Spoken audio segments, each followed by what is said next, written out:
So, Scott, what's going on with all these train explosions? Well, it has to do with penetrating the cap rock and letting very dangerous explosive chemicals from beneath the ground in an unprecedented way. And what are the chemicals that are in there, and why are these trains exploding? And what's happening? Is this North Dakota explosion that just happened Well, today? Is that part of this? What you're talking yeah, about? it's North Dakota, it's Lac-Megantic, it's Alabama, and it can be a challenge to explain. But the best way to explain it, believe it or not, is we're all familiar with Jed Clampett and the Beverly Hillbillies. In those days, concentrated carbon was relatively safe, meaning not explosive, because it was so close to the ground.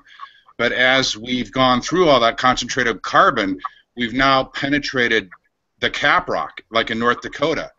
And now coming out with the oil is ethylbenzene, toluene, xylene. All these exotic terms basically mean volatile explosive chemicals. And what that means is when you have a temperature change, and this is what we've been able to trace. What is in common with Lac-Megantic, Alabama, and North Dakota? What's in common is you had a temperature change of 50 degrees Fahrenheit 24 hours before the explosion. And that's with each explosion is the same data. That's correct. And Is that causal? well, and what it has to do with what's called flash points and vapor pressure. And again, we're going so deep beneath the cap rock, we're getting these mixtures and these concoctions of explosives that we've never seen before. We're not testing for it, and then when you see a deviation in temperature, you get this when the vapor pressure hits a certain point, combined with the flash points of all these explosives, any static electricity will ignite and cause the explosion. So why are the actual cars exploding because there's so much pressure in them that's built up from these volatile chemicals, or are the volatile chemicals just leaking out and coming into contact with a spark? It it can be a combination. Basically, when you have barometric pressure changes and temperature changes occur all of a sudden, and you're using these old rail cars not designed to deal with explosive volatiles. So it comes out of the liquid phase, goes into the gas phase, and then you have any kind of static electricity that triggers the explosion. And one of the things, I spent some time, I am no rail expert, but I spent some time on the phone tonight with some people who are experts at rail cars. And one of the things in Alabama and what they looked at tonight in North Dakota from the footage is that the engines in the end of the trains were still in place. A typical derailment has the engine go off the tracks. But the appearance from people that are the experts in trains are telling me that it appears as though the rail cars' tankers are exploding and then derailing. That's a lot different than derailing than exploding. So Scott, how do you know that those chemicals are in those tanks as well as the crude? We don't know what's in the tanks because there's no testing done. That's a good question.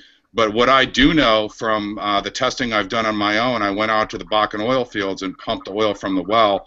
I know that there are unprecedented high levels of these explosive volatiles called ethylbenzene, toluene, xylene. And from the data that I've gotten from third parties and tested myself, 30 to 40% of what's going into those rail cars are explosive volatile chemicals, again, that were not in typical oils, or what we call concentrated carbon, because they're drilling so deep. So is this frack or is it because I know they use some of those chemicals or some of those chemicals come up with fracked gas or produced water from frack wells. Is this something that you think they're using to loosen up the bitumen, or is this just from doing deep well drilling? Uh, Good question. Is in North Dakota, there's not bitumen. That's a whole different can of worms, if you will, coming from Alberta, Canada. But they're drilling so deeply. The water that is going down is nothing in comparison to what is coming up out of the ground, and that's because we're going so deep. We're releasing basically the volatile chemicals from when the Earth was created. And Mother Nature has a way of protecting us, like in wetlands with eelgrass. Well, Mother Nature protects us with the caprock. When we penetrate the caprock and we drill so deep, we are opening something that can't easily be closed. So we've started a gigantic scientific experiment without understanding where we're going to end up. So Scott, from what you saw from those tests, and this is the same oil that you got out of those wells when you went and tested, is that right? That's correct. That is correct. And so in those tests, 30% of the material that you tested was actually not crude oil, but these other substances? Correct. 30 to 40. It appears as though 30 to 40% of what's going in these rail cars are volatile, explosive gases. So what do we do? We set up standards, just like we do. We have the FDA, the Food and Drug Administration. You don't introduce a drug unless it goes through years of testing. And there's, not to get too complicated, but there's something called the Material Safety Data Sheet, MSDS.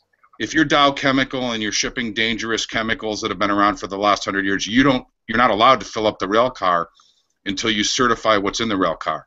None of that's being done in North Dakota because they're just pumping. Wait.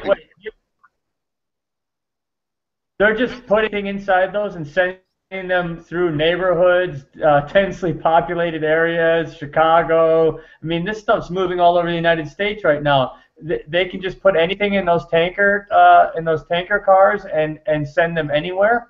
That's exactly what's going on. When it comes to this oil and these volatiles, the government is literally looking the other way. I don't have an answer for that, but that's really what's going on. The federal government.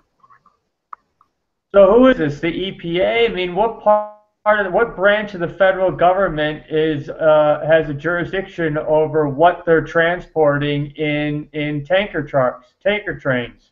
Again, I'm not the expert on that, but in this particular case, it's my understanding it's not the EPA, but it's the Department of Transportation, and there's also another department that oversees the railroads. So Scott, this isn't happening on our roadways. This isn't happening in trucks traveling up and down on highways, is it?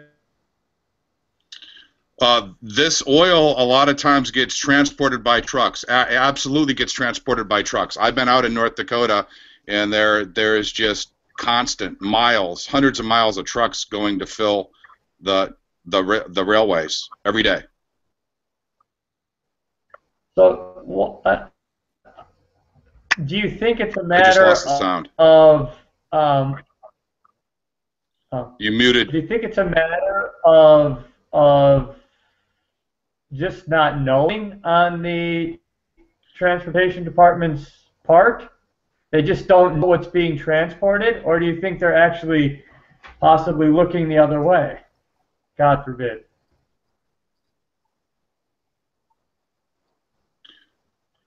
I can either give you the politically correct answer or the reality as I know it. What would you prefer?